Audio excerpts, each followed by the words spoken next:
It's a bit of a oddity. And I don't know when my audio actually picks up, because I know it doesn't for a while at the beginning. So let me say that again. It seems like for some reason it hangs on the game's opening FMV. Which I don't care for. So you didn't miss much. I just kept running into those floating sorcerer friends called Cum-Cums. Okay, we're gonna...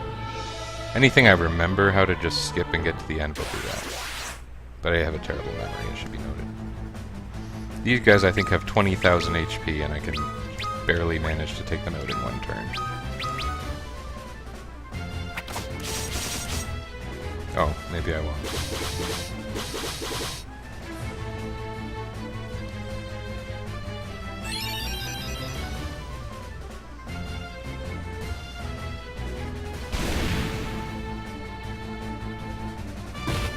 I remember beating these guys in one turn before.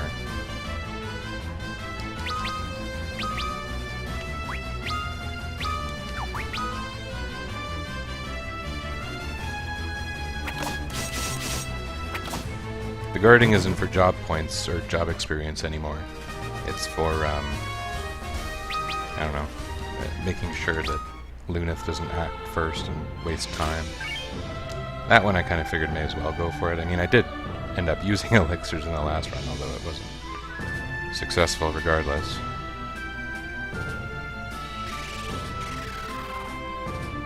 This game wasn't the first in the series to feature elixirs, was it? I got nobody watching. It seems that broadcasting on Twitter helps with that. Okay, last time I got a little hung up here. I was like, why would I go this way when I could go the other way? And then I went the other way and there was nothing, so... I don't want to fight this guy. Let's leave.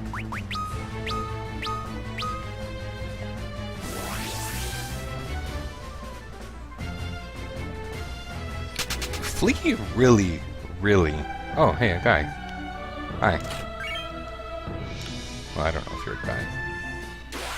Someone who snipes things in the midnight moon.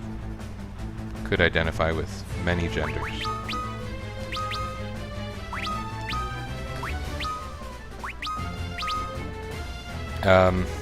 Yeah, taking a little bit more of a direct path. And I'm going to fight these guys anyway, because I tend to be able to take them out in one round.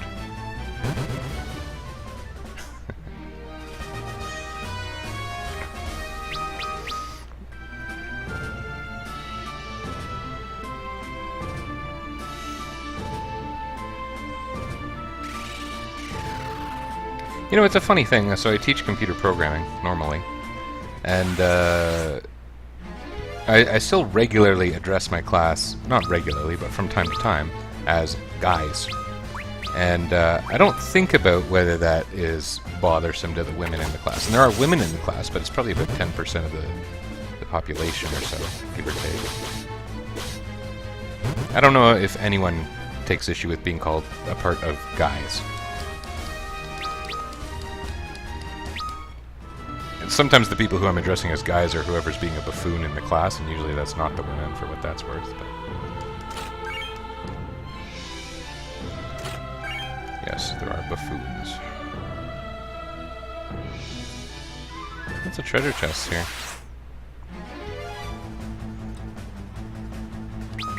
Let's not fight this guy. He takes a couple rounds. We've learned.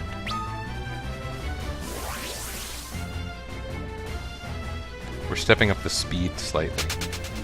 Used to take programming classes and got bored with it, eh? Well, some people still like programming and don't like the classes, that's for sure. Oh, nobody's gonna come here, speaking of picking up the speed. I took programming classes in high school. I didn't always find it exciting, because often... I don't mean to humble brag here, but often I knew more than the profs, or as much as the profs about a given topic. Because I was kind of hobby programming from a pretty young age. Oh, I thought that was going to be a shortcut. So, I still enjoyed the class. I would just push myself a little further and do weird and different things when I had the choice.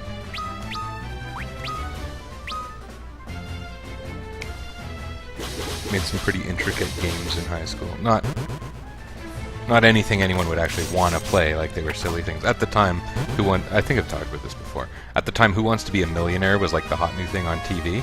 And so me and a friend decided, and this was actually a term project, so we were doing it for a term project. We did Who Wants to Be a Hot Dog Vendor. We decided that was nearly the opposite of a millionaire, was a hot dog vendor. We had a pretty cool system. It was basically a lemonade stand game, if you know the genre. Except that you would you would buy your cart, and you could buy carts with different capacities, your hot dog cart. You would pick different venues. We made it based out of Toronto, and so you would be able to pick a spot in Toronto, and we had random events taking place that would bump up your sales. It was good fun. And the other thing I didn't mind was getting the work done quickly and then goofing off. I've never had a problem with that. And that went into our Cisco class. I think I've talked about that before. We had a Cisco networking pilot class. And, we'd finish our work, and then we would play networked games, which were pretty primitive at the time. I'm not that old. But we'd play the original Grand Theft Auto. We'd play Duke Nukem 3D. And we'd play the Windows version of Hearts. It seemed to change day to day. Sometimes it's like, let's do Duke Nukem 3D. Hope the teacher doesn't notice the strippers. Or we'd play Hearts. Oh, this was a big waste of time. I was supposed to go into that big structure.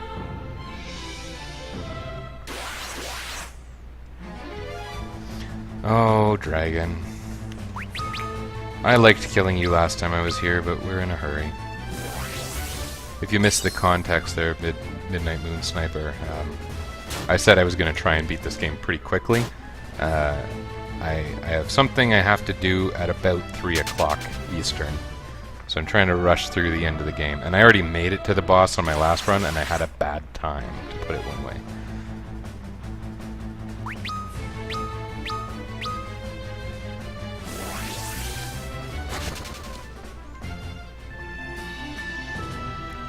So, yeah, hurrying.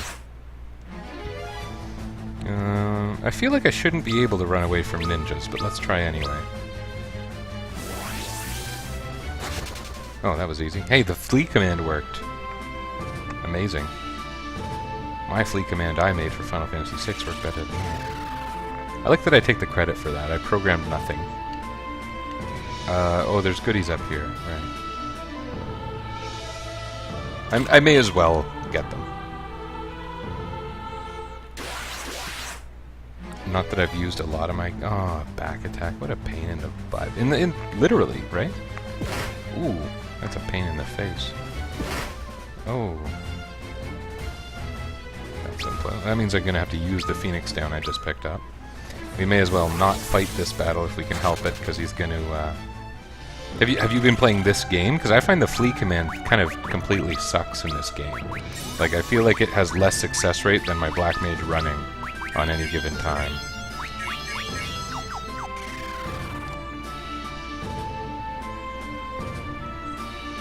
I mean, flee in most of the Final Fantasy, well, the ones that... It might not be that many, but in the games where I use flee, which is like 5, it has guaranteed success. And it's still not the best command ever. I mean, it's only the same thing that the exit spell does.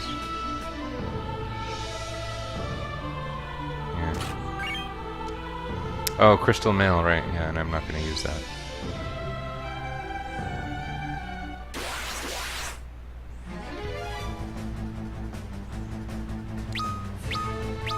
I'm not fighting those weakling wizard guys anymore, so that's too bad. I like enemies I can kill in one round. That seems less wasteful.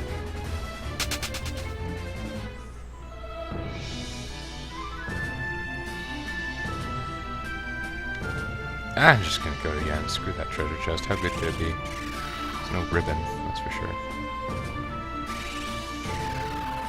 How many elixirs do I have? Do I have a reasonable... I have 20 elixirs. That seems like it should be enough. 25 Phoenix Downs. Let's just not die 26 times.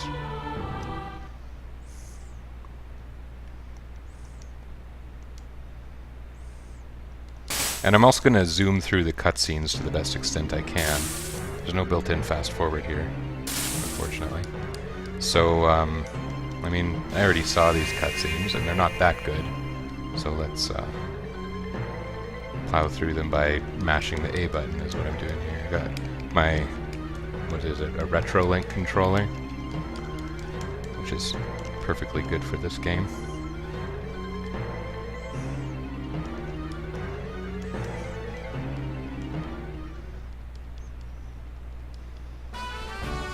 I could see myself investing in an even better controller, though. One of those ones that's Super Nintendo-like, but with the 2 sticks. That would be nice. More shoulder buttons. That would be handy.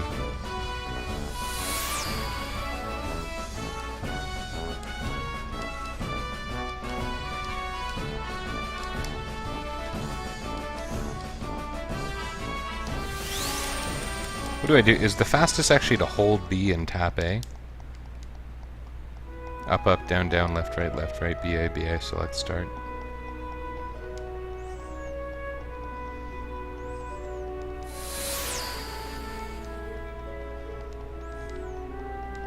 It's still scrolling quite slowly. I hope there's not some, like, text speed configuration that I've missed all along. Doga is kind of crazy powerful. Like, he's literally just teleporting wherever he wants and bringing whatever people he wants to a place he wants. And that's after he's dead and casting Flare willy-nilly. It's really strange that he didn't just go solve the problem. I know that the game would be boring if he just went and solved the problem. But if there's people this powerful kicking around, the Light Warrior sure as heck can't do this.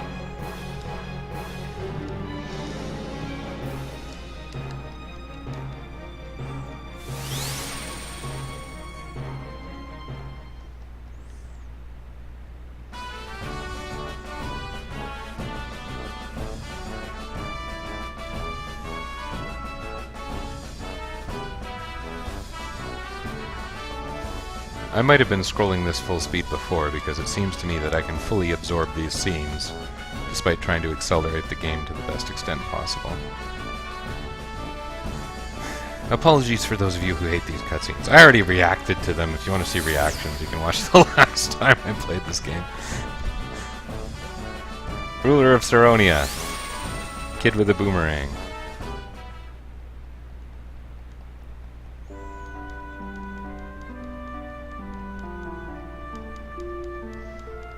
I should play a Dragon Quest game on here sometime. Dragon Quest games are fun.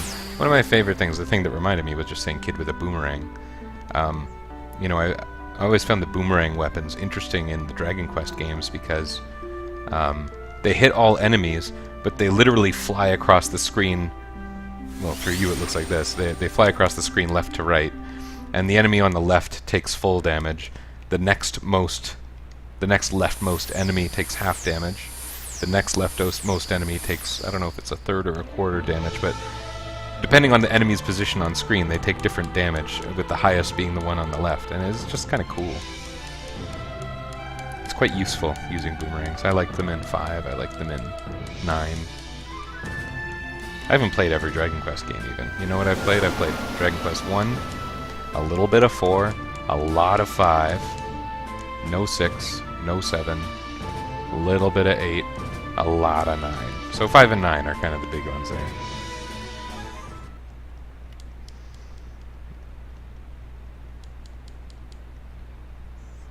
I guess it was because that was when I was playing my DS the most. 9 was pretty sweet. 5 was super sweet. 5 has more of that classic feeling. It's a good story with interesting major plot details.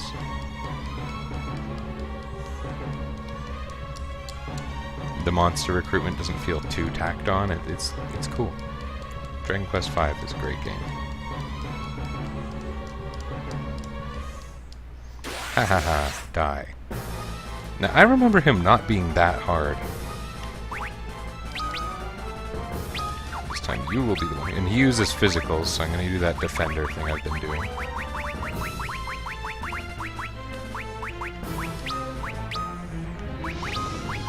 And we want to have some output here, so we're going to haste Refia. You go ahead and use whatever spell you want. How about Firaga?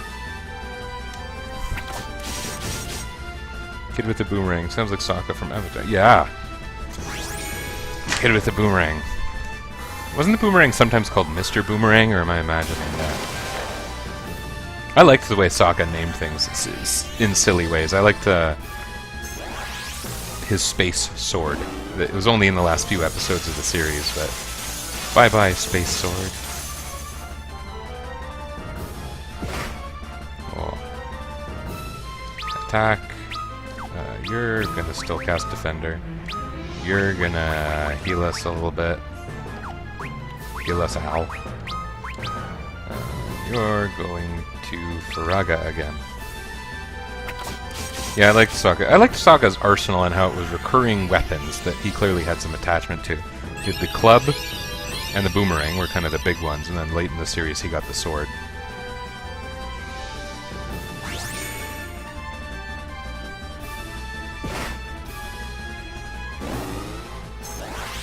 Yeah, I don't want him to have haste. We're gonna have to fix that.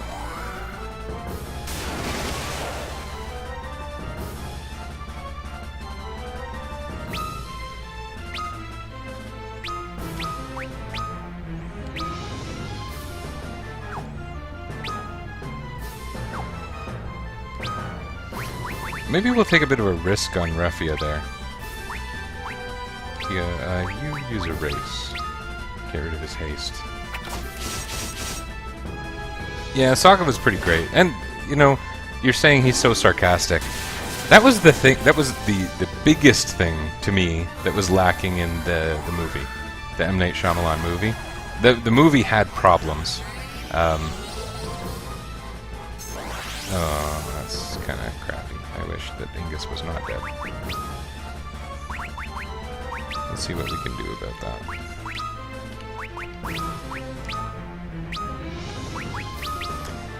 The movie had problems, but the weirdest thing was, like, Aang and Sokka were hilarious characters, and then in the film they were both just like deadpan the whole time. All of the charm was gone in that film. It was cool looking, but it sucked. You know, it was funny. So that movie came out near the time I met my wife. Like we were dating, or it was after. Okay, I might have time placing that. I might have problems placing that. I should say. Sorry.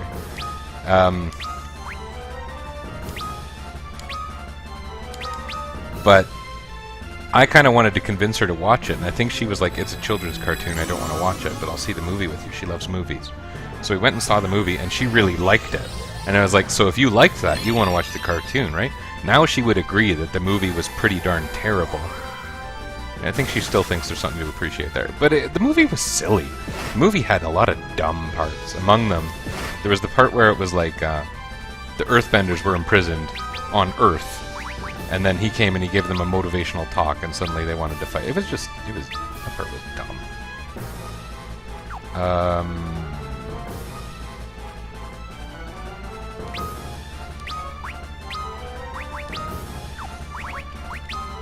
Gotta erase again.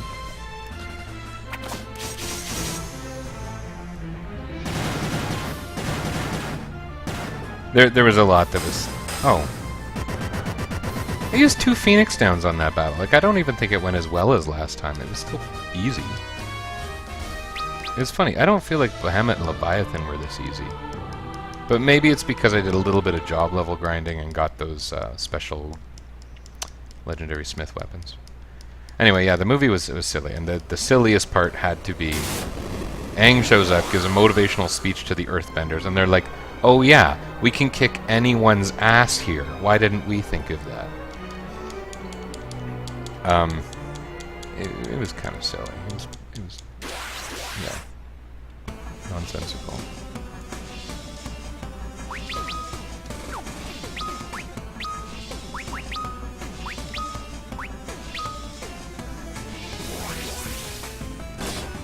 Cool looking though. I remember. I believe I saw it in 3D. There were other dumb things. To the library. I end up talking about the whenever there's a mushroom. Someone says like, "Oh look, it's a we're playing a Mario game with my kids. There's a mushroom." I say, "Maybe it's friendly."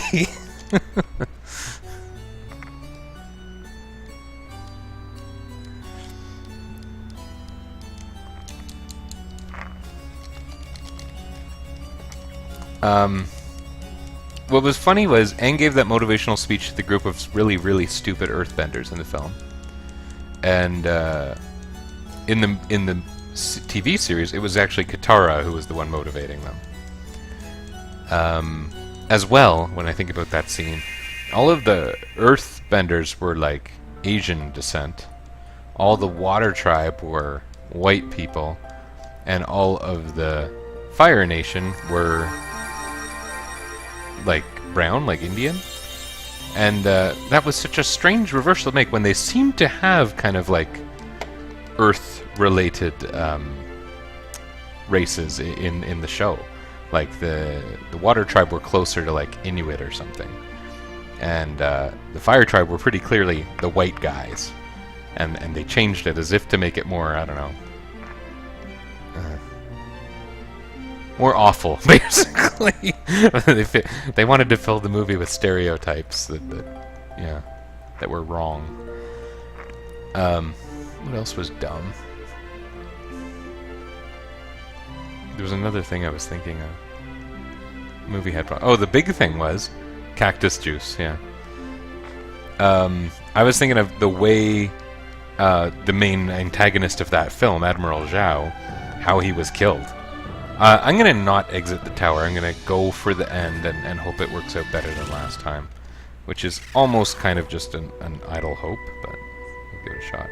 I went this way first last time. It worked out fine because this boss didn't use a lot of status attacks. Oh, you know what? I didn't go this way last time. Let's try it anyway. These stupid Zan clones. Not very useful. Not very useful engines.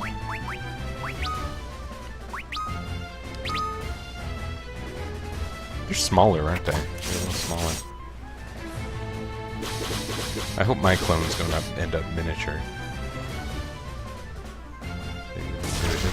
A mockery of my legacy. The way Admiral Zhao died was really lame in the movie. Just random guys show up and hit him with water. And I found that really lame considering how he was taken out, basically by Aang, although Aang's a pacifist in the show's run.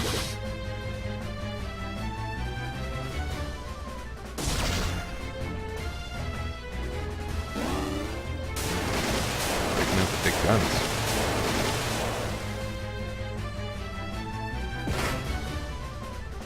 This guy's harder than the original Zan.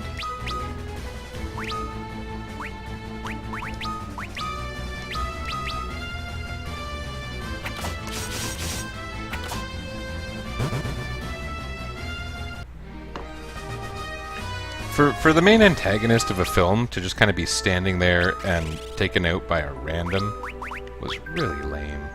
I am going to put the ribbon on the white mage, even though he's already a little more defended. It's a different decision from last time, but it'll be fine.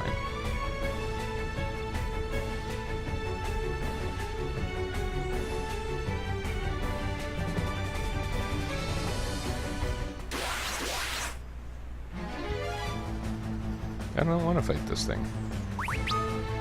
It'll probably end up with 3 attacks a turn like its big brother. What is happening with my phone? It's buzzing like crazy. My wife can't possibly want me that much.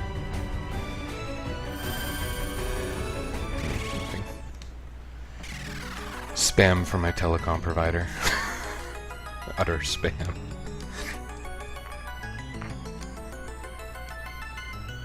So nice of me to pay for their privilege and then be advertised to.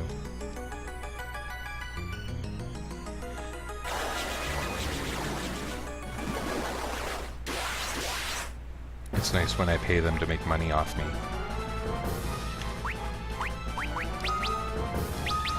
Okay, I'm definitely mixed up about who I fought first last time.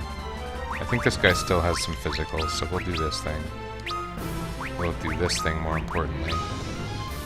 And you'll be on the offense, my pointy-hatted friend. So she was doing 53 before haste. Let's cast haste and see how it ramps up.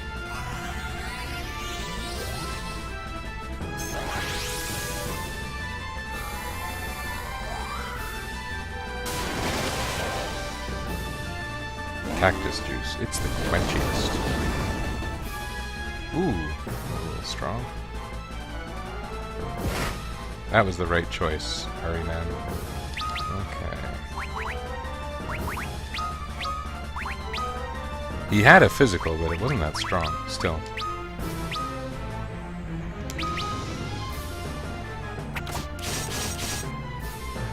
Hey, that was pretty good, right? That was a 3,000 damage difference.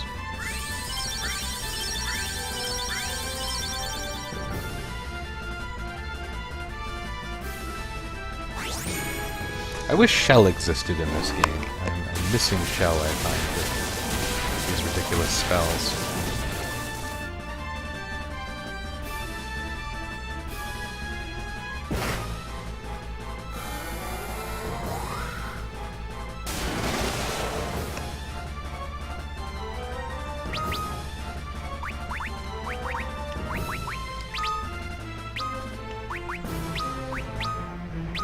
And we need too much healing for me to spend a turn hasting Ingus, but this is one of those things where if... Oh, that wasn't such a hot attack. No, but he's doing 9999 already. Maybe I shouldn't be using haste. Ooh.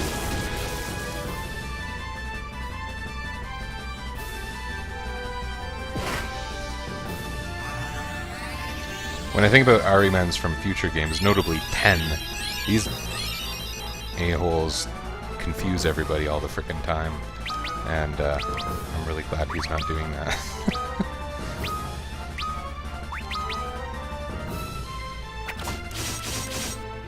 That's more like the damage we expect out of you, Refia.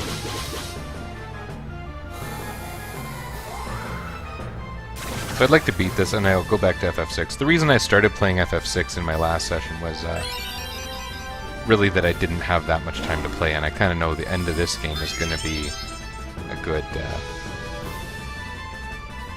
2 hours. My hope is I can get it done today. Oh, there we go. Wonderful.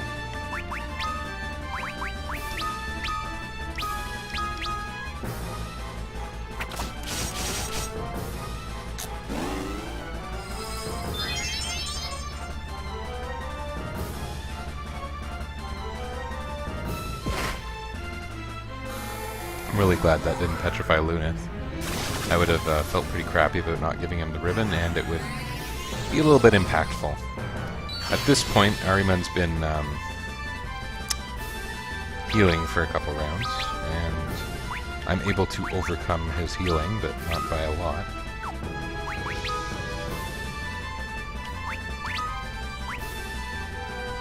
His physicals really aren't that good. Maybe I should be using something stupid like arrow gas, see what that does. Oops. Favorite games are 7, 10, 15. I haven't played 15. I don't have any good enough hardware, frankly. It's hard for me to spend money on gaming when, you know, my time I spend gaming is usually like 2 hours in the evening, because I've got young kids. So, as much as I wouldn't mind having a newer, better gaming system, I'm not going to do that. That said, I've heard pretty lackluster things about 15 in general. If there's something you love about it, I'd love to hear it. I'm going to keep doing that. That seemed not completely useless. 7 I like quite a bit. I haven't played it in a long time. And 10 is among my favorite. 10 might be my third favorite Final Fantasy game. It might be. I seem to rotate that list a lot. It's probably easier to put them in the like and dislike piles, where I would say my strongest likes are 1, 4, 6, 7, 10. My strongest dislikes are probably 2, 8, maybe 3, which is what I'm playing now. I think this game is a little bit lackluster, and it could be that I'm playing it in an unorthodox way that doesn't make it as interesting. Other people probably know better than I do. But, yeah, this game hasn't drawn me in so much. Forget it. Get out of here.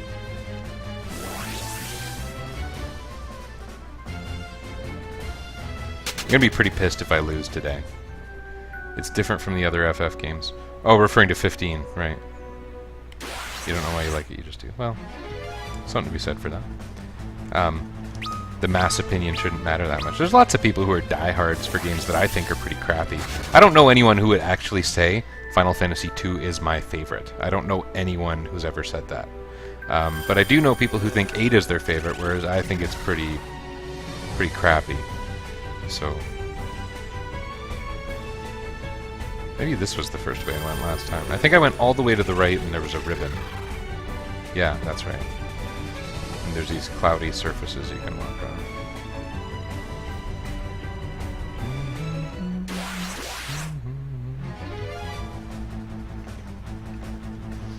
I don't know my opinion on 12, I gotta say. I put probably at least 50 hours into 12 and did not beat it.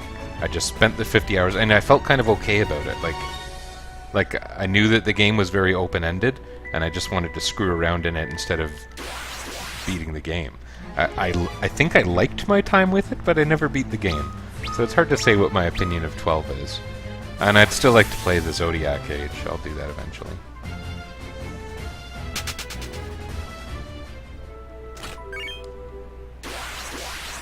Lots of Zand clones. Orange Zand clones. Maybe Donald Trump is a clone.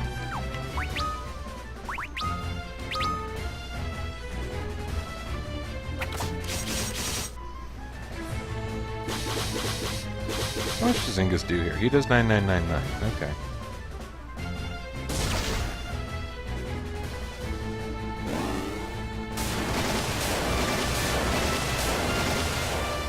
Those attacks sure do a lot of damage to my non-mages. Maybe I should be giving Zan, or Ingus, not Zan, the Save the Queen,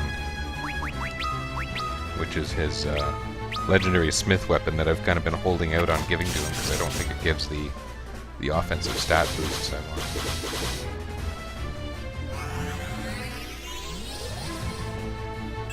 But you know, if he's hitting the damage cap anyway, maybe I'll try it out for a bit.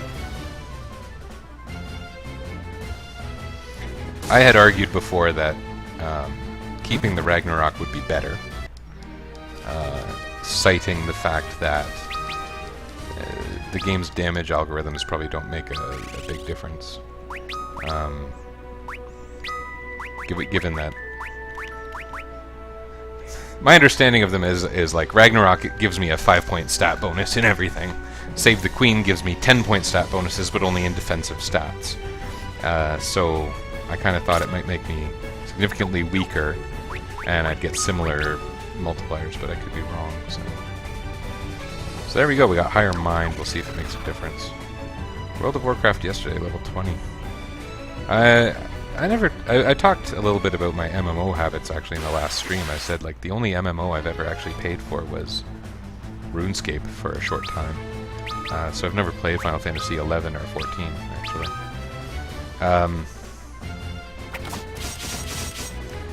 I think if I were playing World of Warcraft, similar to when I start up a character in Path of Exile and whatever, I like that period of rapid growth at the beginning, and it feels the most satisfying to me.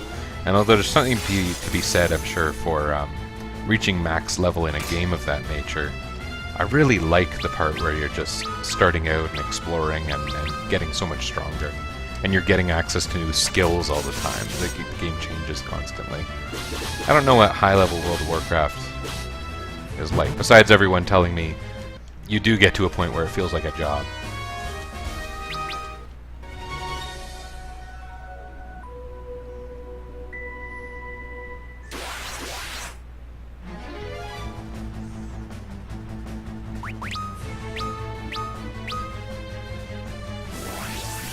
And I've had a lot of friends who played World of Warcraft. It's kind of amazing how old that game is and how it's still, you know, quite... Probably a lot of people would say that's the best MMO. Did I get a ribbon and not equip it? That was stupid. Okay, there we go. That'll help.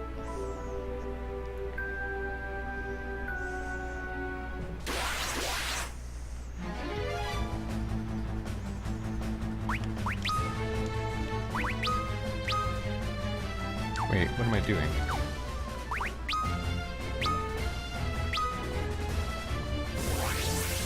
I am running from ninjas. Those guys have much longer legs than my team. You would think that running would be impossible.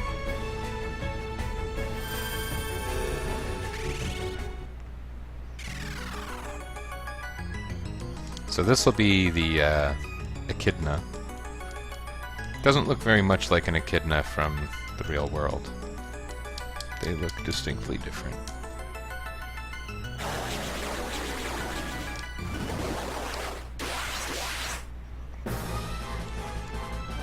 What was named echidna first? The mythological beast or the monotreme? Because I think it might have been the mythological beast, and the monotreme was named after that. The crazy-looking thing from Australia. They are lazy ninjas. When you're ninja enough, you can afford to be lazy, right?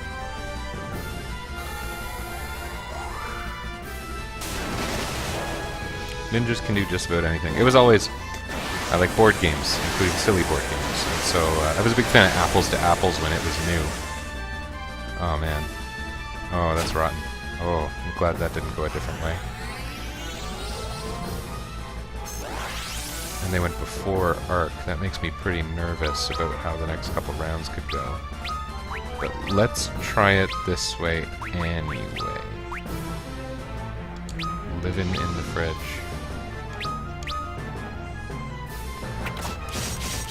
What I really want here is Arc to go before Upside Down Death Lady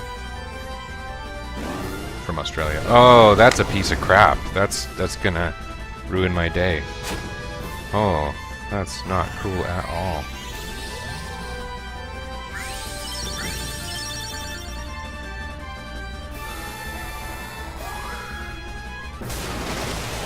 And now I'm a little nervous about healing them even, because who's gonna go first? Last turn Arc went first, but that's not the norm.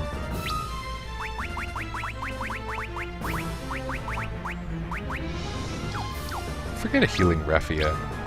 Ingus is now stronger, faster relative to the boss. Where's my elixirs at? Yeah. I feel stupid doing this. There's also a chance it could be useless. Oh, there we go. Except now he's probably going to get killed by the boss before Lunith goes. Yeah. Yeah. Okay, yeah, see you, Midnight Moon Sniper. Thanks for being here.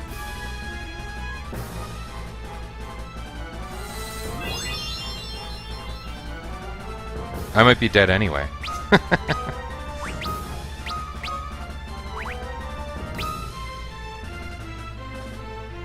What a piece of shit.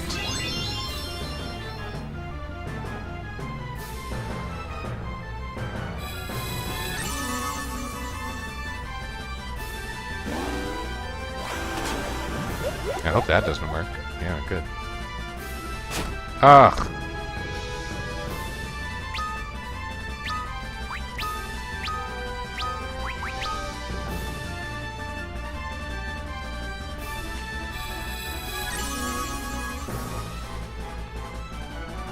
Hey! Now we have a chance. For a short while.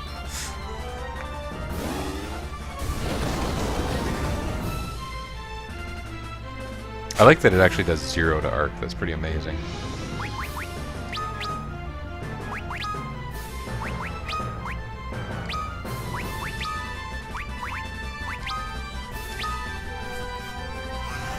Can't believe I'm using this many Phoenix Downs. It's pretty rotten.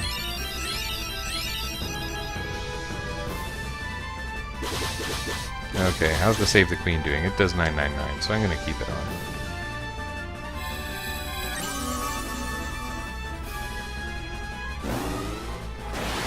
No, I don't like Tornado.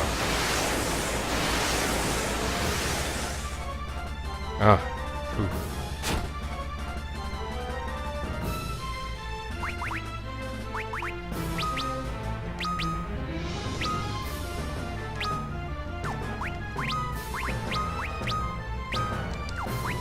No, that was not what I meant to do. Whatever.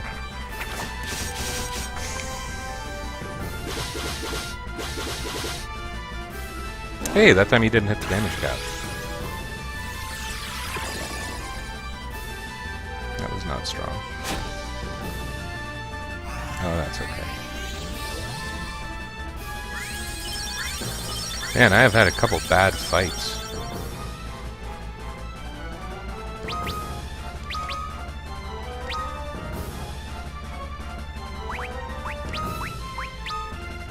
Oops, I did it again. There's no confirm on the guard action, which, you know, I would be irritated if there was a confirm on the guard action, because it would just take more time to guard. But at the same time, yeah, it's frustrating. Don't die. I think you're probably immune with your ribbon. Yeah, good. Good. We're all happy. We're fighting a happy upside-down death lady.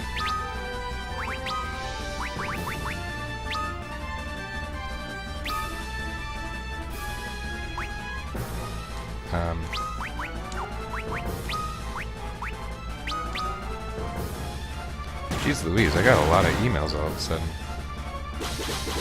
It all seems to come in at once, I don't know why.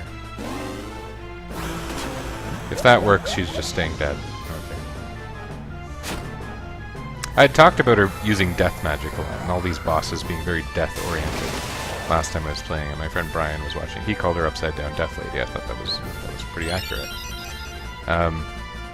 Ironically, I think in the last battle, she did not use the death spell, but she sure has today.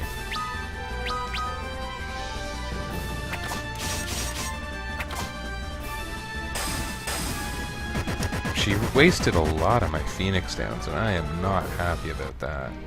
There's a chance that that could be a difference maker, actually, but I guess we'll see. I don't want to lose to the boss, the real boss.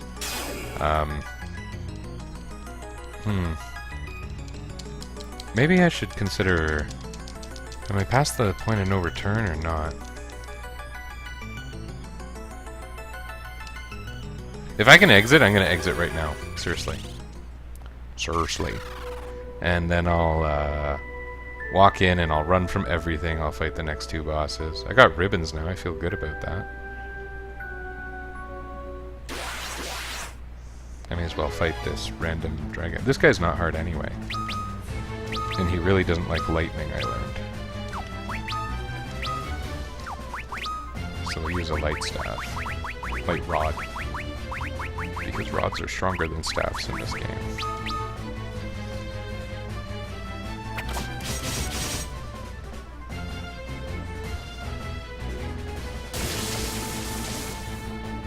I like Ingus wielding the Save the Queen. I'm glad that was something I did.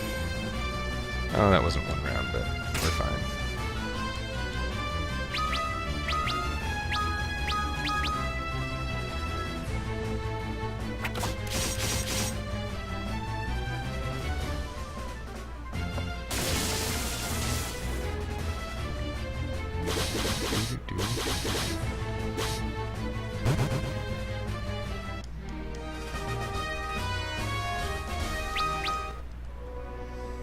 Well, maybe I should just use the exit spell here.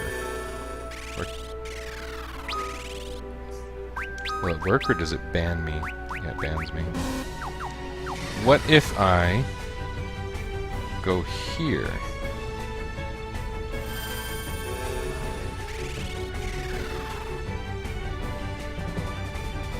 Oh. Okay, so I am past the point of no return is what we've learned. Well, you're damned if you do, you're damned. I don't know if that's an appropriate expression for right now.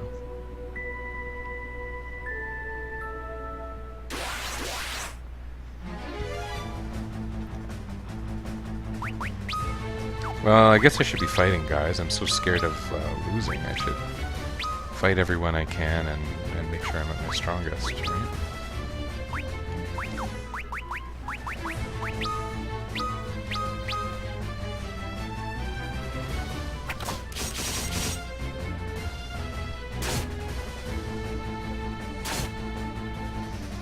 They're both holding backhand. Wouldn't science suggest that you shouldn't hold your weapon that way? I guess it's for quickness, right, as opposed to strength.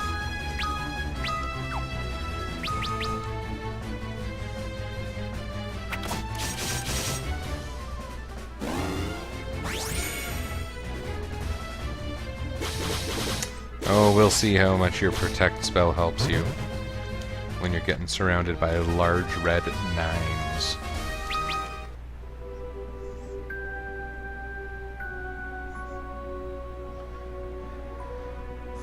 Yeah, it's important to me to try and squeeze in bits of stream where I can, I guess. My 3-year-old and 5-year-old are both playing hockey. And this weekend we have hockey every day. Friday, Saturday, Sunday. 2 on Saturday between them. It's kind of crazy. It's not like they're high-level hockey players. But anyway, we're up early, I think, for all of them. So there's kind of no sleeping in anymore. And it's not like there was a lot of sleeping in before. Me and my wife tried to trade in sleep-in days, but it tends to be the sleep-in day is, 8 o'clock at the latest.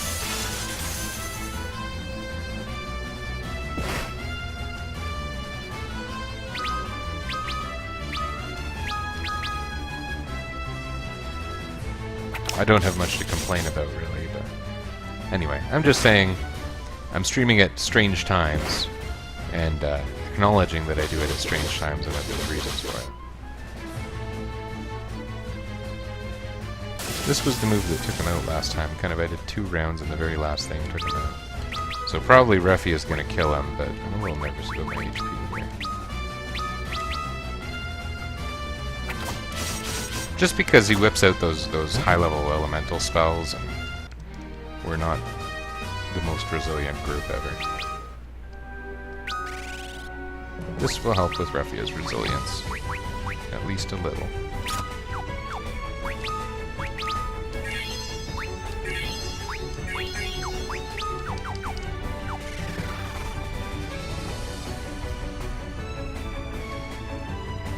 I feel okay about a game where you can win around level 50.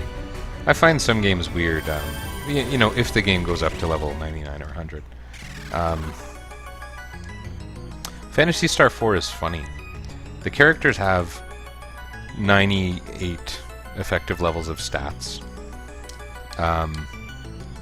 The highest level a character starts gaining their final ability, I think, is 40 or something. And no, it's in the 40s. It's Kyra's last spell. Oh yeah, this guy gets tons of attacks. He's kind of a pain. I think I'll want to do some defending.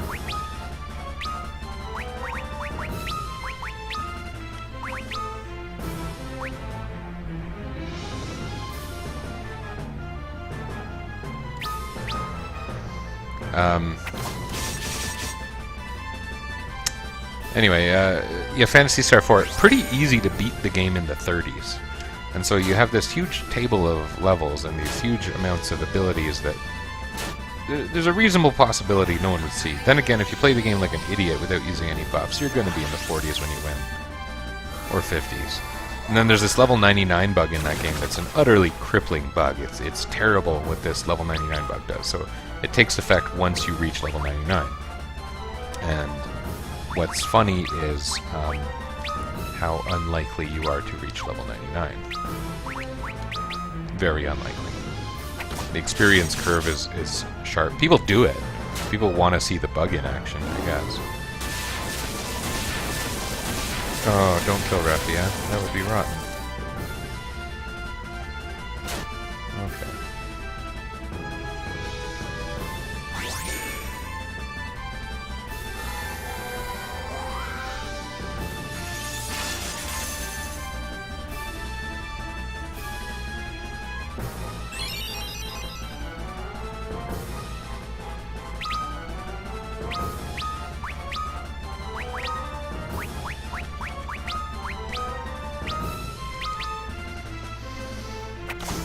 Is this guy weak against Blizzard, I wonder? Seems like that damage is pretty good, considering it's only a level 5 spell.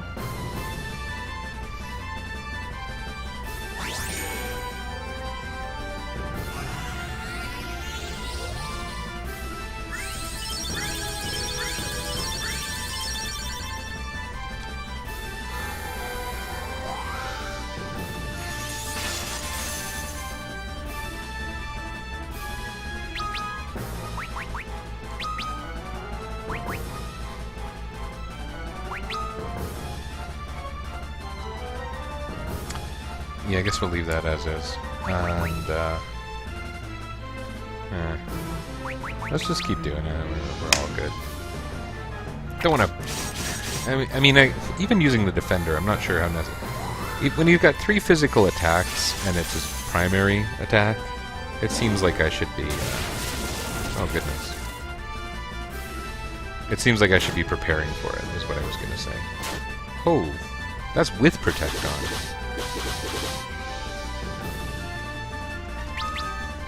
I like that I've established that Ingus no longer needs Protect. Or he doesn't need haste. I don't know. Protect would still help him, but not by a huge amount. I'm so glad that was 3 physicals, because poor Luneth doesn't deserve to die because of a 3-headed dog.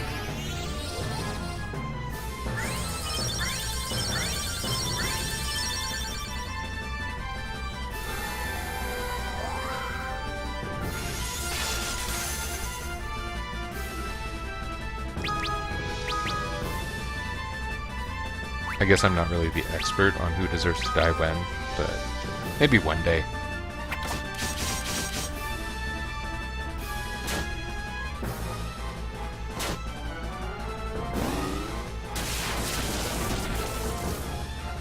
Ooh.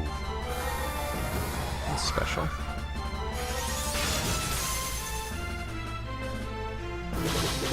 We are approaching the end of this fight, I think. No, not there. Oops.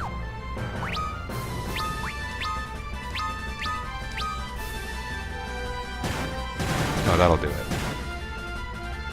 Yeah. I like when I can call these. I'm not great at it, but... I don't even know how much HP the enemies have. I think they're 16-bit values. So I'm pretty sure the enemies all have less than 60,000 hit points.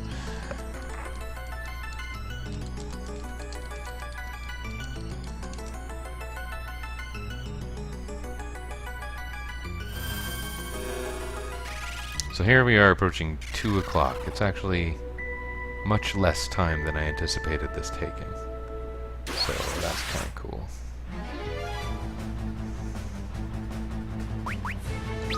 Well, like I said, I should kill people. When push comes to shove, I should kill people.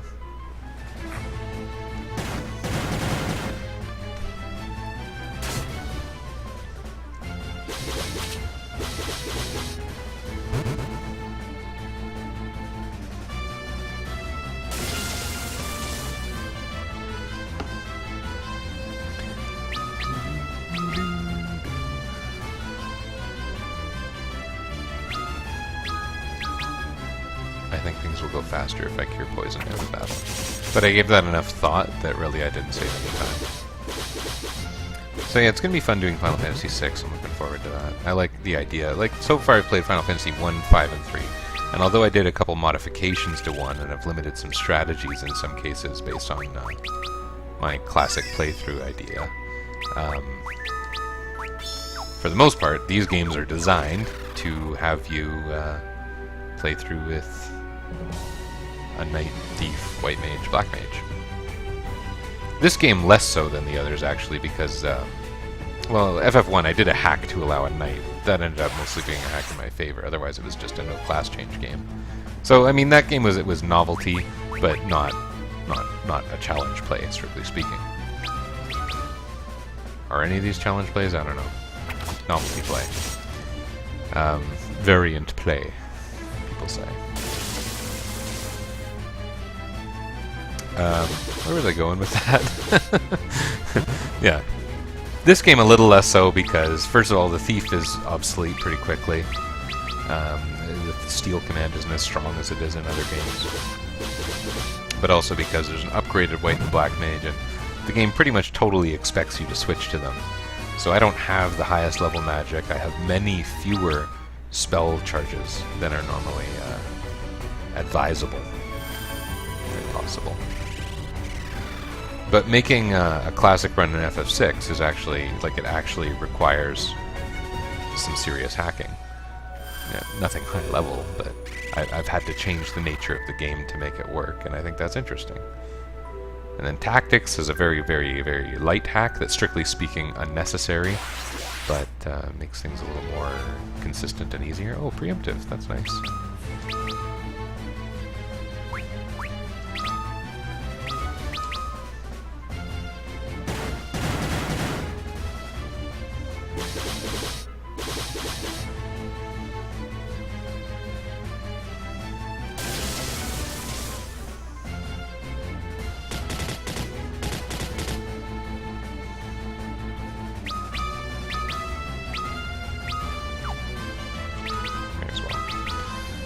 Hit them with your sticks, Ark.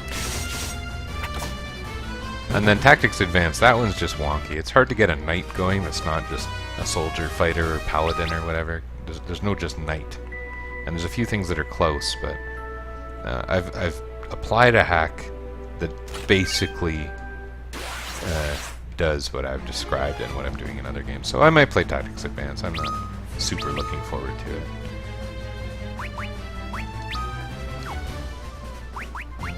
Well, whatever.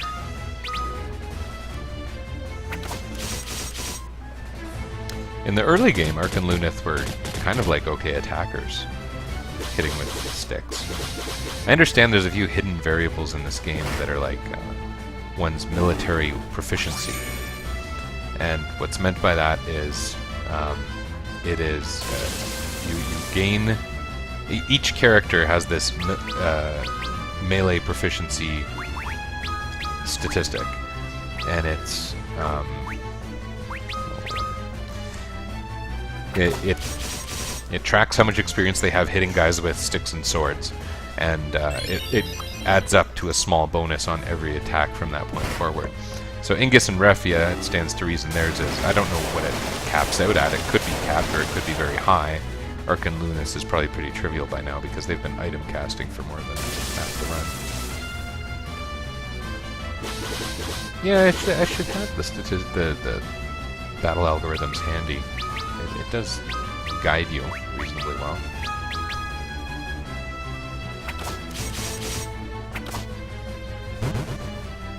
So last time I reasoned that status immunity is absolutely worth the slight dip in defense that Ingus will take. So he will wear a ribbon. And I think that that's extra important against the final boss.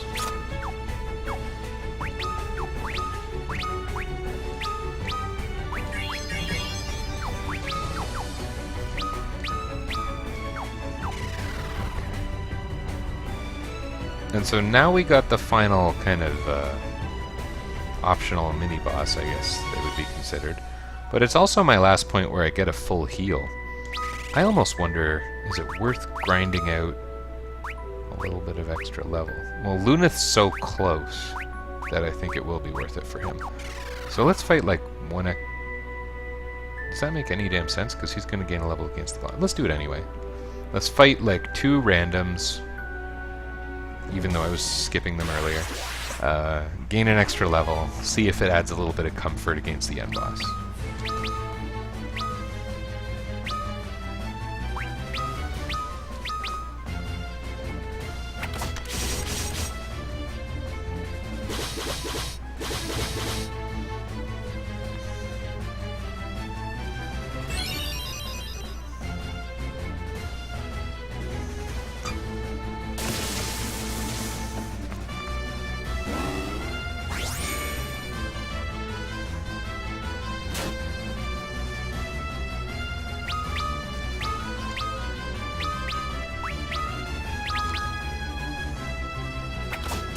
I guess that guy's not as weak against lightning as I thought.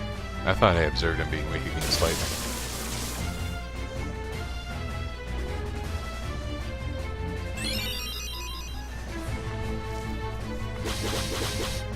Refia would be the one who would really benefit from a level. I wonder if I'm close to any multiplier values, but I'm not going to go look that up. That would be stupid.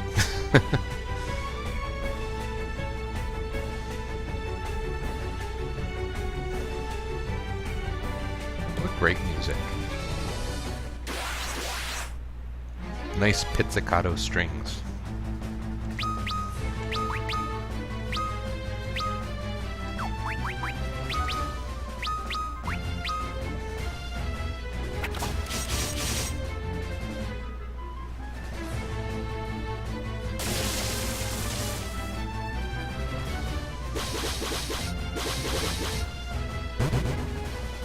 Getting a drop on 2 ninjas is kind of crazy. Getting a drop on 2 ninjas when you are the only brightly colored thing in a completely black space that has absolutely no hills and valleys, so that you can see what should be a near infinite distance in any given direction. Now that's pretty incredible. I don't know why this team would be so incredibly stealthy, but they are. Alright, so... we might get another level. But Luna's level 52 now. And that's nice. When we get our full heal, that might mean a couple extra spell slots. Maybe something useful. I can't imagine that was any higher than I was last time I fought Cloud of Darkness. Which, I remind you, did not go well.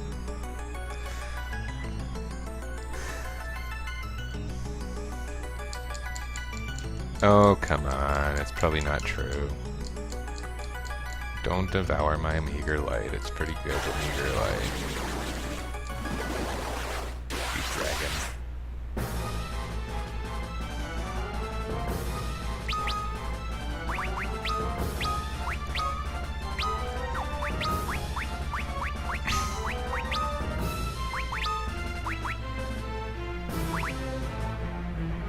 Does this guy like Blizzard? If I were to look him up, is that cheating? If I,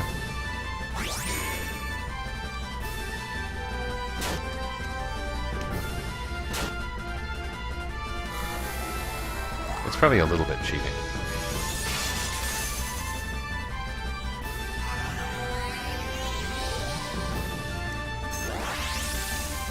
Okay, he's got no weaknesses. Cheating. I should do cheating against the final boss. I guess I sort of did, because partway through, my friend, who I don't know if I'm supposed to say his real name or whatever, but that guy was here, whose username was like Sessile or something weird like that. He gave me kind of a significant hint towards a strategy to use on the final boss of this game.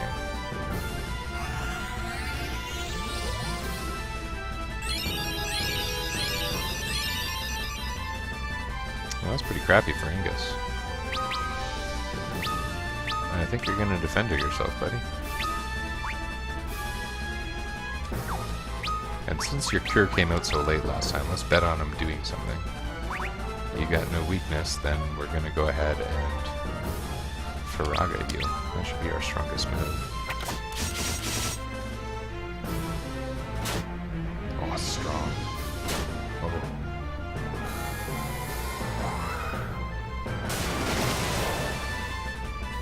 It's not strong.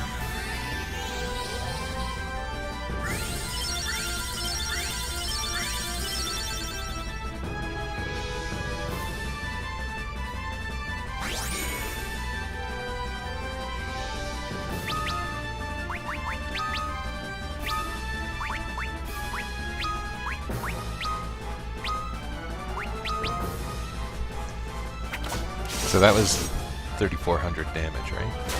All of these, man.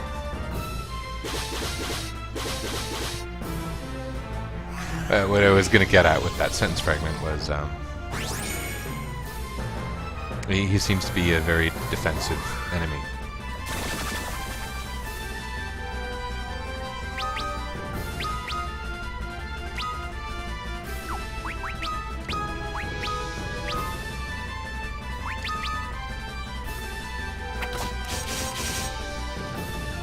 Well, that's still strong. That's still strong.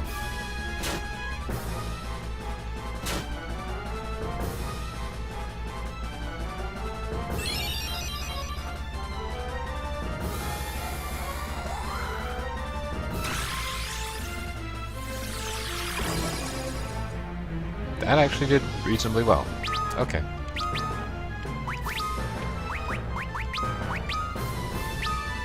And the fight's probably almost over, so let's not overthink this.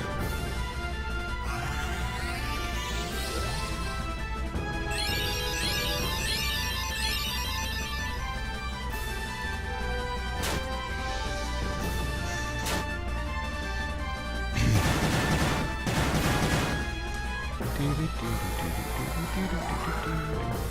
you notice the boss music has a little bit of a shared motif with the overworld music? It's actually pretty cool. Trying to remember the part. But there's lots of them. This game has a kind of clever music. I think I've come to appreciate that quite a bit.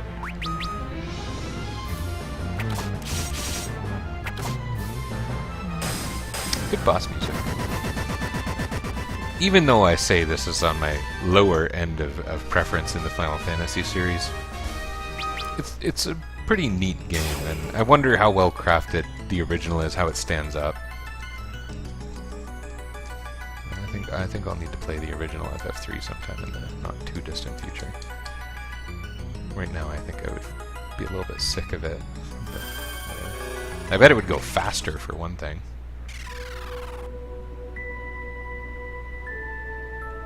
I wonder if the warp spell would work here. I checked teleport, but the reason I think of warp... no. I have no idea what that spell even does, frankly. I know it had a pretty stupid distinction between it in Final Fantasy 1 and 4. Whereas the exit spell exits a dungeon, the warp spell takes you back one floor. Which can kind of save you some time, I guess, but what's the point?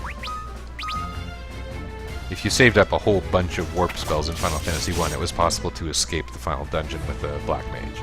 And that ends up being useful because you can leave with loot that otherwise is very hard to leave with.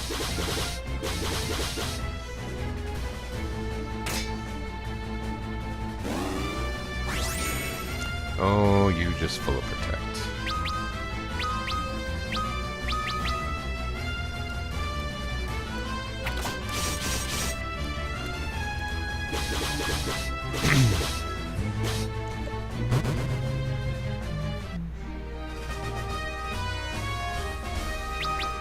Wonder if we'll gain any levels on our way to the end.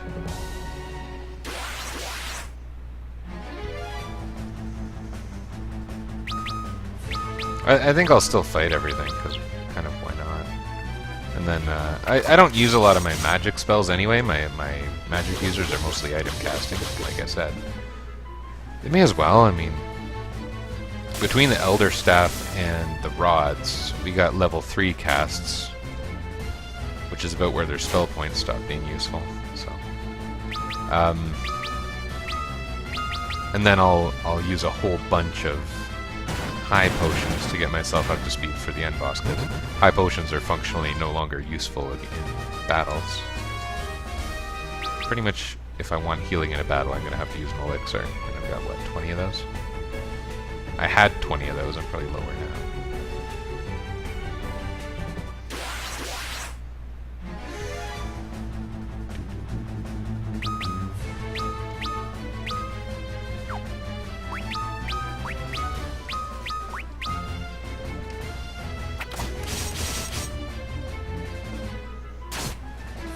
I like the way they spin when they attack.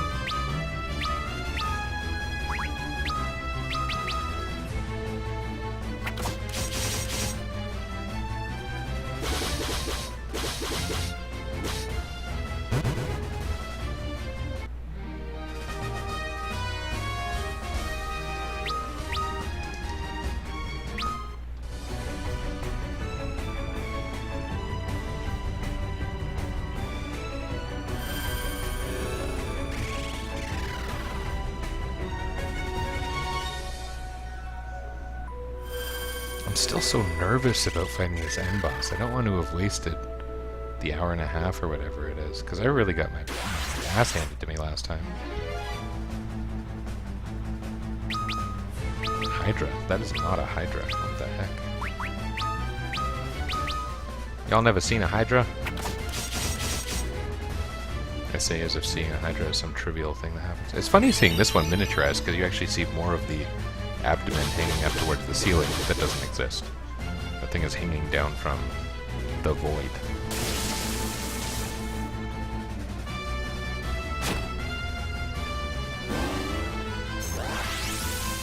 I'm really not scared of you, Hydra.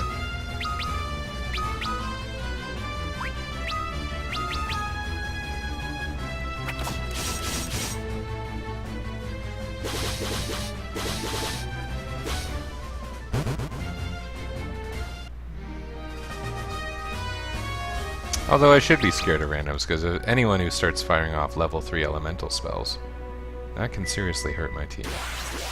Well, half of my team. It can seriously hurt half of my team.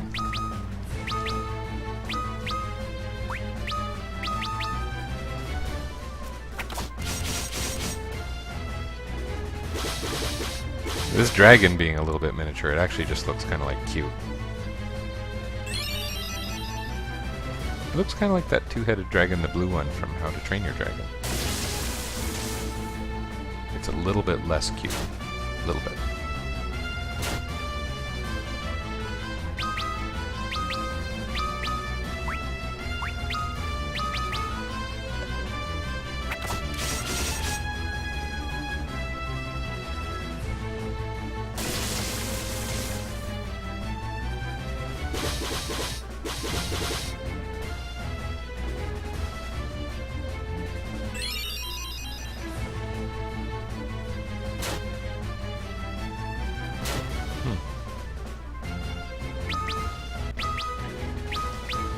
So say there's a dragon there, and it's attacking you, and it takes a couple bites out of you, and it takes chunks of your flesh and swallows it.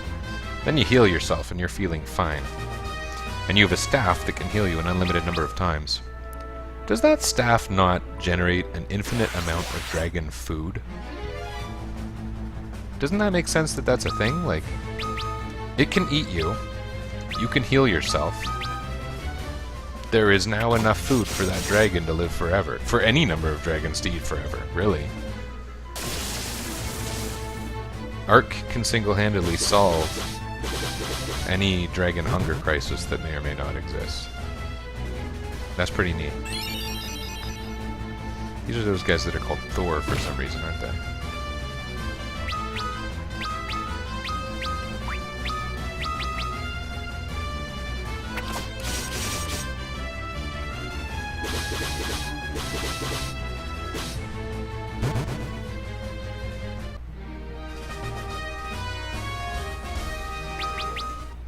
Shining Curtain. What does a Shining Curtain do again? Is that a reflect spell? I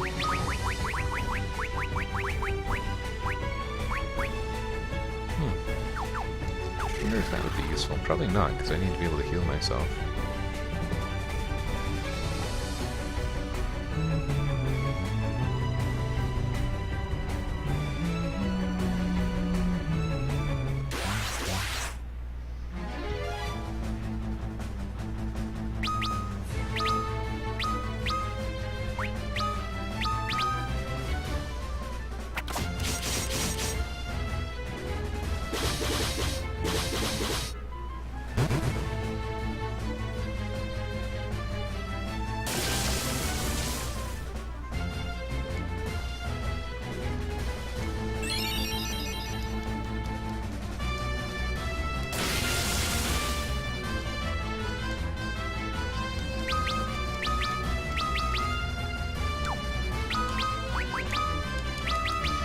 I guess all that Elder Staff is doing at this point, when I'm a few steps away from the final boss, is it's saving me a couple high potions. That's really no big deal.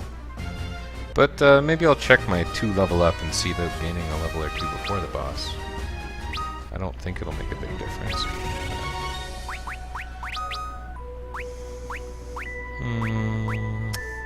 Well, Ingus and Luneth are a little bit close. I kind of feel like we may as well, because I'm really quite scared of that boss, if it's not obvious. How much experience are these guys giving me? If it's going to take a long time, then forget it. Take our chances. Fighting an entity of ultimate evil. How bad can it be?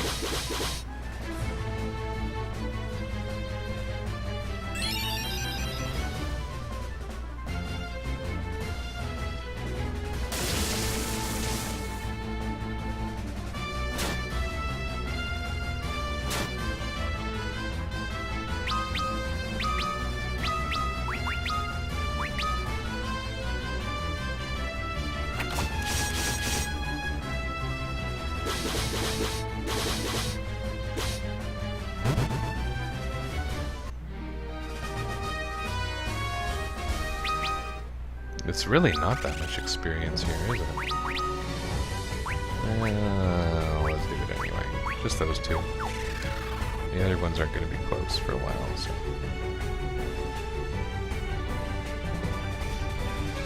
Even though I have Ingus in the top at a sidebar, and I mean, I do tend to position people in the party. In fact, I was really intentional about it in the FF6 run the other day. But I tend to put them Knight, Thief, White Mage, Black Mage. I'm thinking of like a safety-based marching order type thing. I like having Ruffy on the front because I think Ingus looks stupid. And if I were a Knight, I wouldn't wear a broom on my head. Probably. I probably wouldn't wear a broom on my head.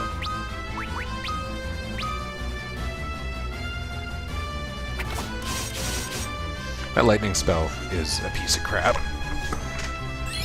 I'm not keen on it, and that was kind of my downfall in the final boss battle.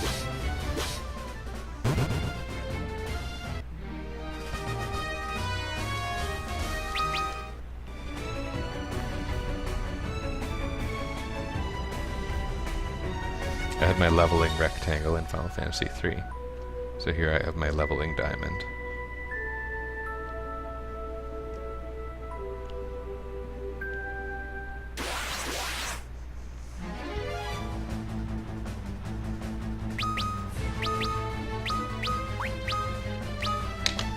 I hope that it doesn't come across that I'm being cowardly.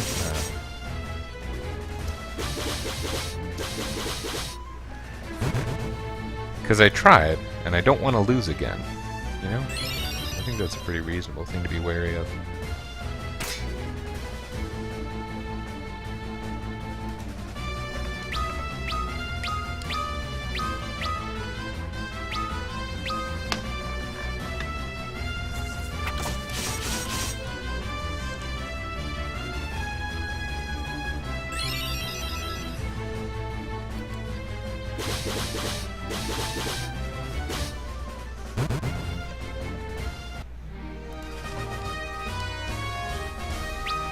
Ingus gains a level. Okay. We'll wait for Lunith to gain a level, which is probably only 1 or 2 fights.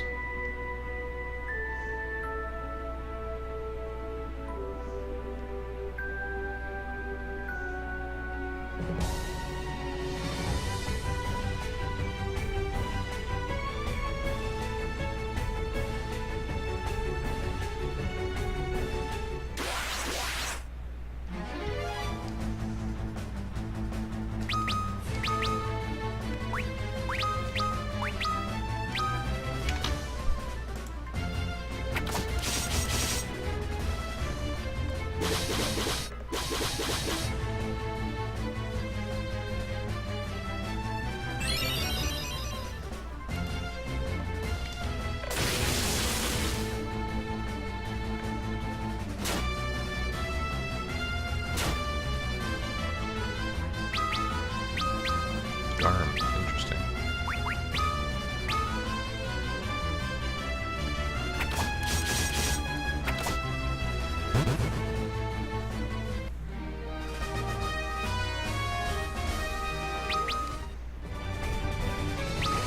Still no level, huh?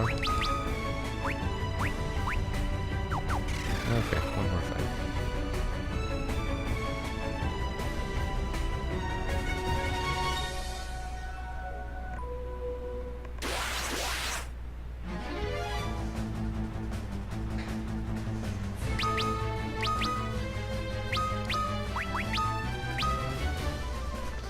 I kind of was realizing, you might have noticed that Lunith's been defending that he wasn't cutting the damage the way the other two were, and his animation takes a long time.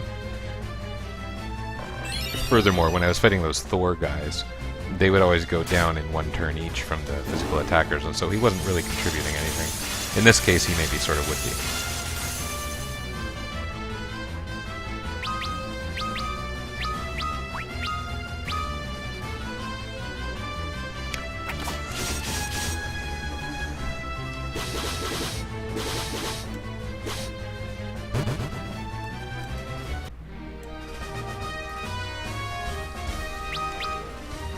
There's Luna's level. Okay. Refia's just a little behind the others on account of her being dead during most of the Legendary Smith stuff. But I think we're as ready as we're going to be. Look at that, I did have the text speed highest, that's nice. Okay, here we go.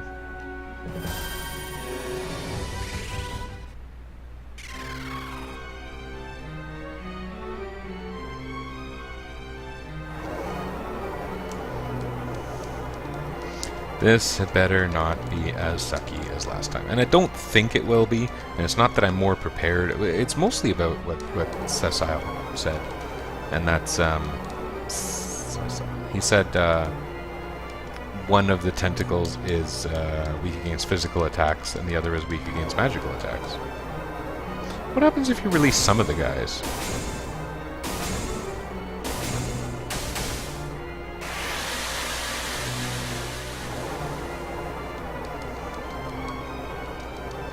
Anyway, so if I can kill the tentacle that uses lightning every turn, I'm going to have a much easier time, because Ingus and Refia won't be taking that crazy damage every freaking turn. And so that's this one on the right. Furthermore, we're going to go ahead and haste Refia, and you are going to go and use strong spellcasting items on the other tentacle. Because if we can get rid of 2 actions a turn, I think battle's going to end up being a little bit trivial. Now, I might be overstating things a little bit there.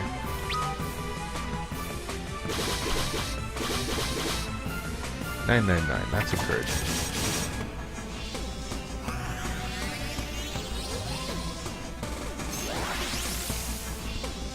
This makes me so nervous. Oh, that was not that strong. Lightning sucks.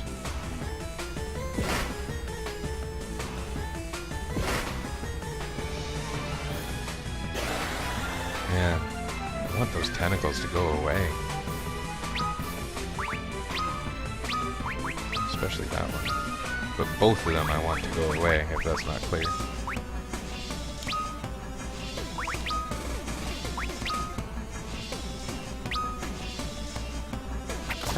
So Flare, a flare casting item, did, come on, I want that thing to die. Did just over 5,000 damage.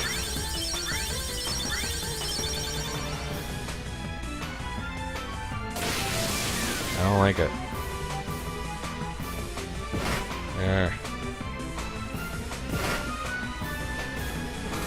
I'm really happy I don't have to worry about status elements, though. Okay, that was higher. I wonder why. Couldn't be a weakness, could it? Actually, I joked about that last time. I had said an entity of darkness wouldn't like fire, would it?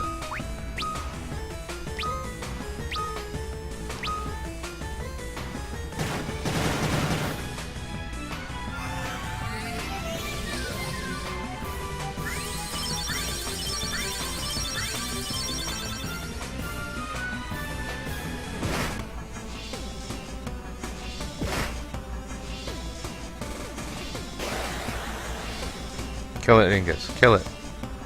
No.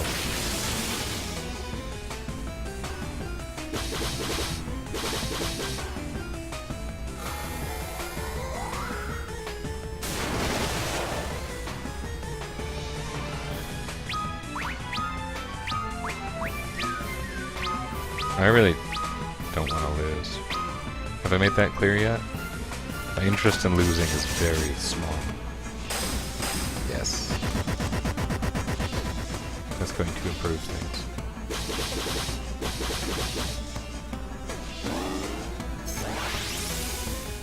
Now what is that going to do? I think he'll just keep casting Faraga on it.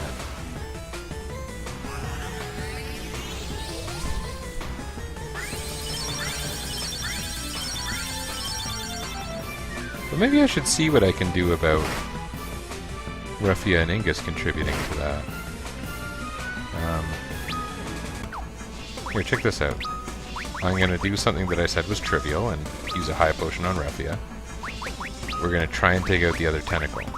And we're going to do it by having Ingus cast Holy on a tentacle, and having what's-his-face, Ark, cast Holy on a tentacle.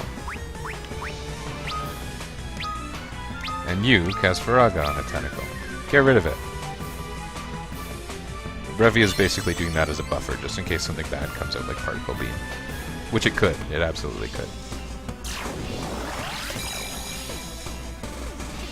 That was good, and that was from a non-magic user. But he's got High Mind now, in part because of the Save the Queen he has equipped, so... I might do that exact round again if Particle Beam doesn't happen. Hey! Cool. You are just a green lady with a heart tattoo. You look less threatening than Zoe Saldana. And we're gonna cast Protect on everyone now, sucker.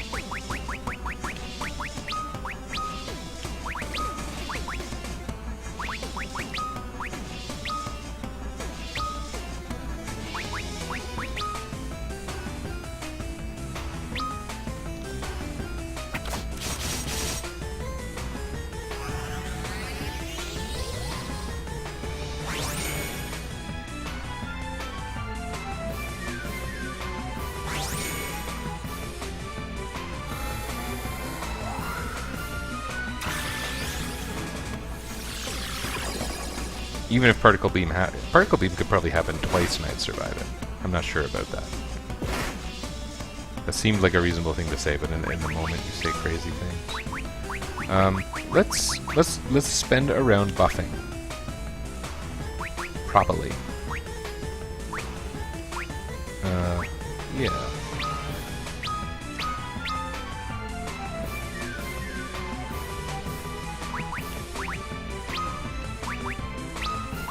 Okay, after this, we're going to be so ready to kill everything. Ever. Everything ever. All of the things will just die before us. Hey, someone's watching. That's cool. I hope you will witness my victory shortly. I've killed some tentacles. I haven't killed this boss, but I don't think it does the thing that multi-part bosses tend to do where it'll revive the other parts. Certainly you see a lot of that in Chrono Trigger.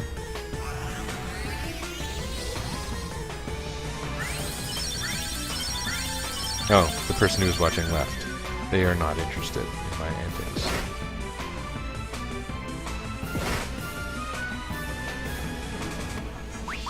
Okay, here we go. Doom. This is just going to be pure doom. Go ahead, man.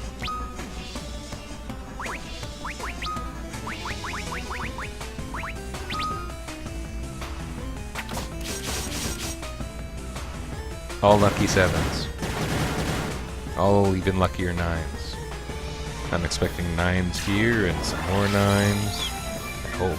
Oh, that wasn't as 9-filled as I wanted it to be. There's some 9s. We like 9s. We like 9s in our favor. We don't. You don't automatically appreciate a 9. There's no reason to do that. Okay, we've learned that English or Ark should just be healing. You can go ahead and use every single Chocobo's Wrath you like, winner.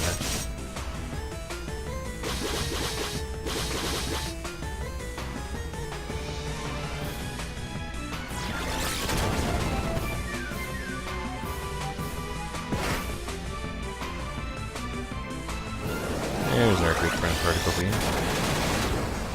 Wonder why the explosion appears like on the side. It seems like that was maybe an accident.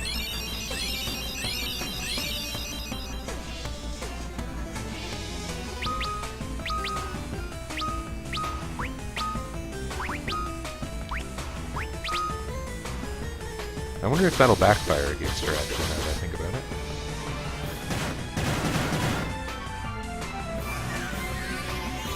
One doesn't simply absorb life from death.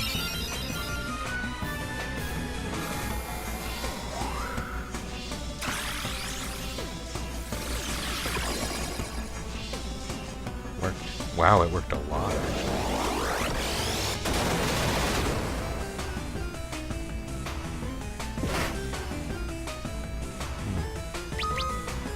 This is going well. I see no giant looming threat. So that's pretty good.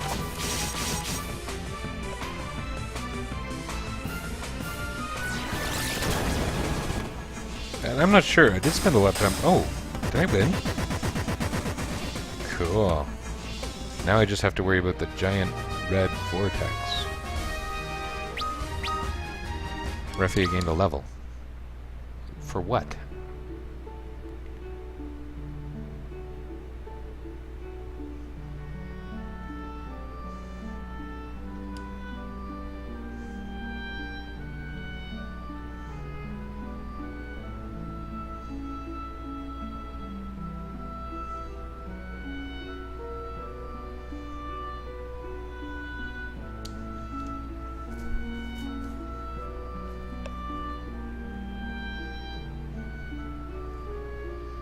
That's kind of cute.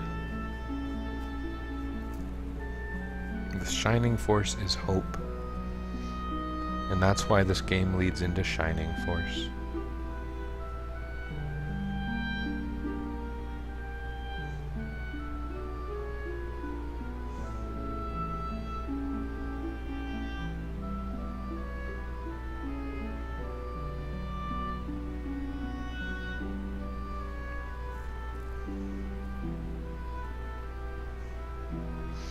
And you know, that's really the moral of the story after that terrible run against the final boss a couple days ago.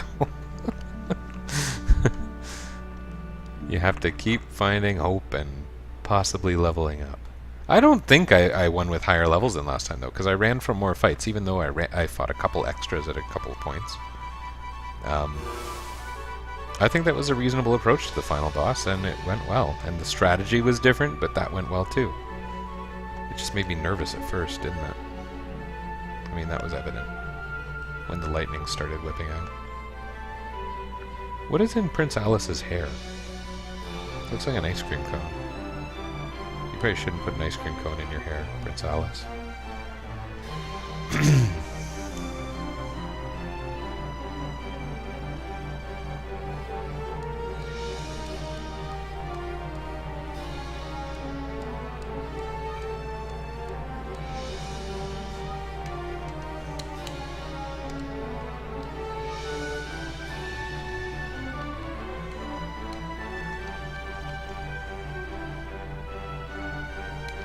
I'm not piloting the thing, am I?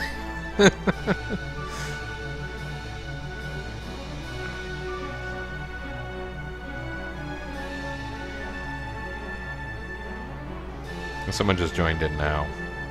You're not going to see much here. This is literally the ending.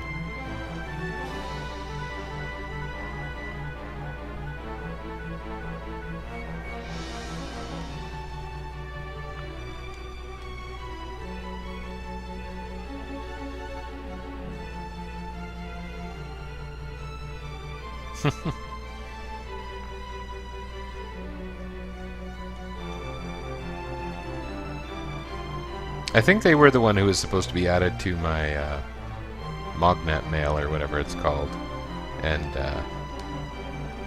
I never did go back and talk to them, so I feel a little bad for the old man. I don't know if it does anything for me. Maybe that's how I get to fight the Iron Giant. I don't think I want to fight the Iron Giant. I think I would have to gain a lot of levels, and that doesn't sound especially fun. Get the ice cream cone out of your hair, Prince. King.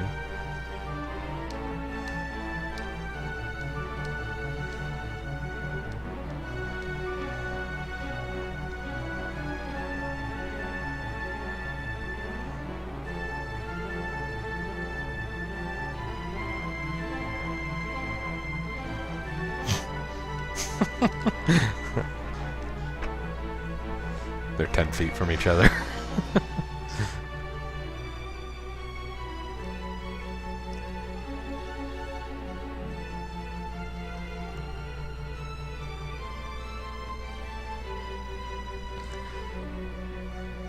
It's so nice that they gave up the invincible.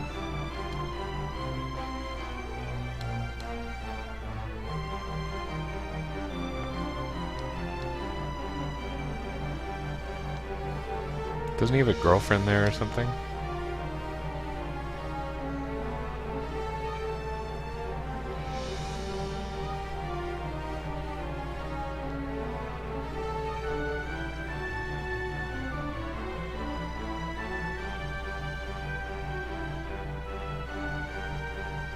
Whistle.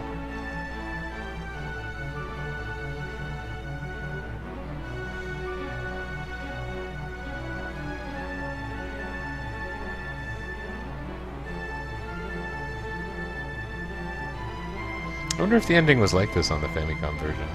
Look at those nasty textures not lining up. Man, that could stand to be a little bit cleaner.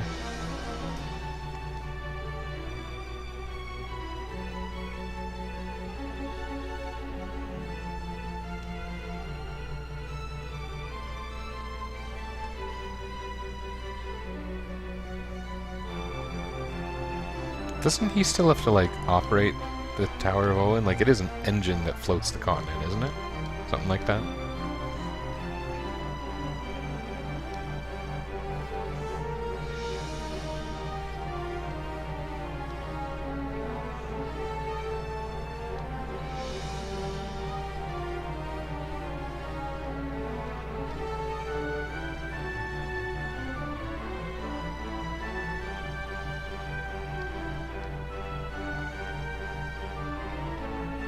Now that I am the greatest thief in the world.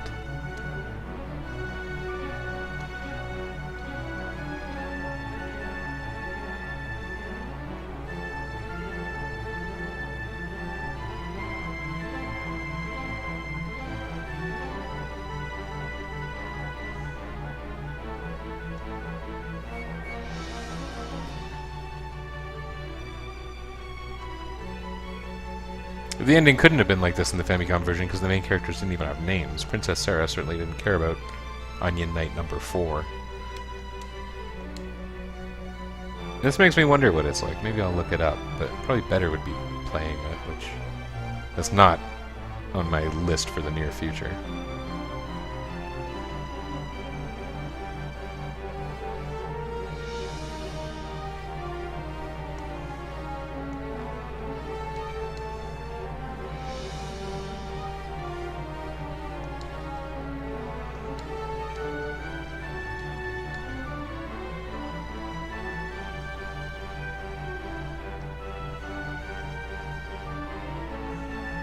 Sure you did, Ark. Sure you did. You're a white mage, Ark. You're the least fighting that was possible. Thank you for saving the world.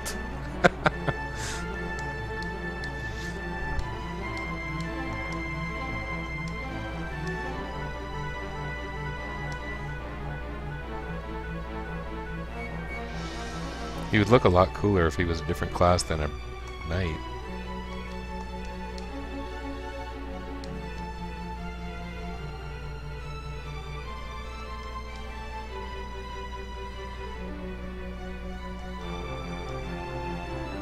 There's too much light. Now we need to go and defeat the cloud of light.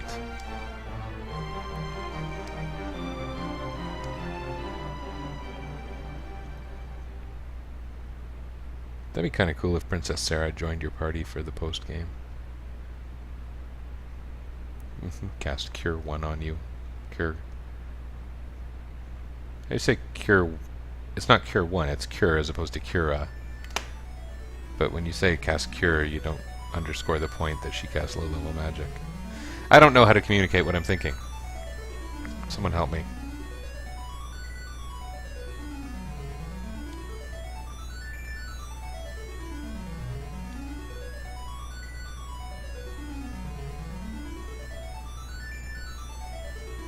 What's happening? Why is there a light on a hill?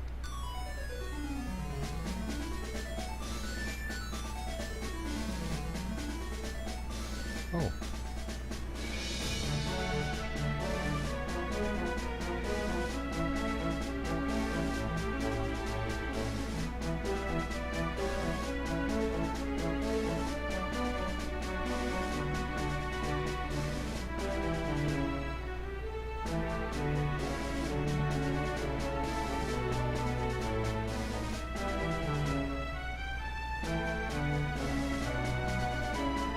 Don't mess with Doga. Oh yeah, Parrot. I forgot about Parrot.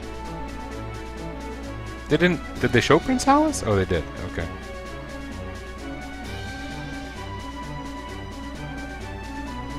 Look at that crazy weapon. Didn't see anything like that.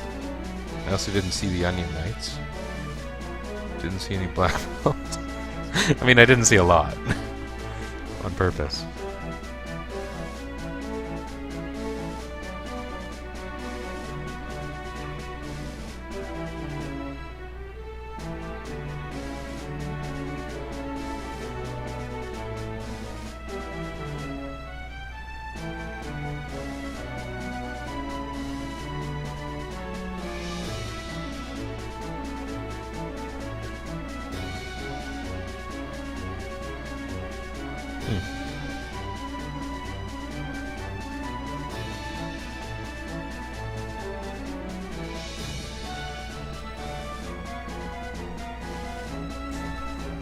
Oh, the Devout looks pretty cool, actually.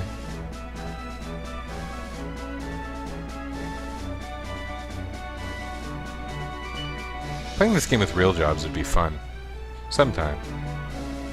Not in the near future, but sometime maybe. Oh, the ninja looks pretty sweet in this version, too.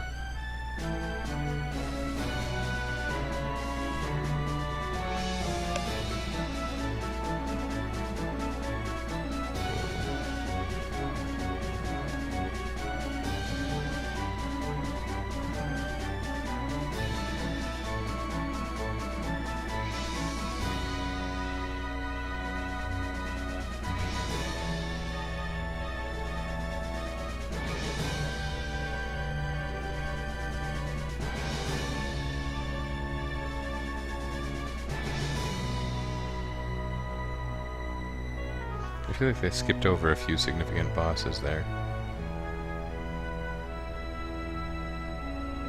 I like that the characters appear in their job garb in the cutscenes and whatnot. I think that was done pretty well, and it looks kind of cool. If you picked really cool looking jobs, which, why wouldn't you pick really cool looking jobs all the time? Your cutscenes would look awesome. My jobs were middle-ish. They weren't the stupidest looking jobs, were they? Knight is probably the stupidest looking job. Okay, yeah. Save current level and item data. Well, sure, although I did use a lot of my Chocobo's Wraths. I did not use a lot of elixirs. I think I used no elixirs against the final boss, didn't I? So that's kind of cool. I like that I can save that. Sure. Yeah. I'm done. That feels good. I haven't finished a game in forever. Okay. So next time I play, I'll play Final Fantasy VI, the other Final Fantasy III. But they're really quite different. But I'm not going to keep playing right now. I'll do some chores and then take care of things. That was fairly fun. I'm glad to be done though. Okay. That was alright. That was a good game. Thanks for following along, anyone who followed along, and thanks for joining me, the few people who kept me company. I really appreciated that. Alright, see ya.